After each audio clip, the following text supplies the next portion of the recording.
আল্লাহ নবী বলেন, আয়েশা, আমারানি রব্বি বিআরবাতি আশিয়া, আমার রব আমাকে চারটা জিনিস বেশি করতে বলেছেন। ফাসাব্বিহ বিহামদি রাব্বিকা ওয়াস্তাগফিরহু ইন্নাহু কানা তাওয়াবা। সুবহানাল্লাহি ওয়া বিহামদিহি বেশি করে পড়তে, সুবহান বেশি করে পড়তে, তাহমিদ বেশি করে পড়তে, ইস্তিগফার বেশি করে করতে, তাওবা বেশি করে করতে। সুবহানাল্লাহি ওয়া বিহামদিহি আস্তাগফিরুল্লাহ ওয়া আতুবু ইলাইহি।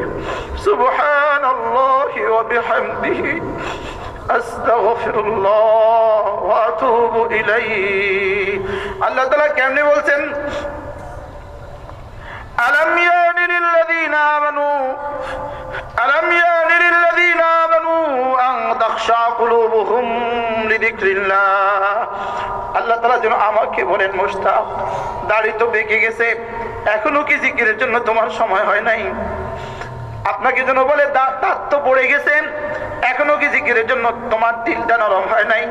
আমাকে যেন বলে, তুমি তো নানা হয়ে গিয়েছো, এখনো কি তোমার জিকিরের জন্য দিলটা নরম হয় নাই? তুমি তো দাদা হয়ে গিয়েছো, এখনো কি জিকিরের জন্য তোমার দিলটা নরম হয় নাই? তোমার দিল আর কবে নরম হবে? তুমি তোমার বন্ধুকে নিজ হাতে দাফন করেছো, এখনো কি দিলটা তোমার নরম হয় নাই?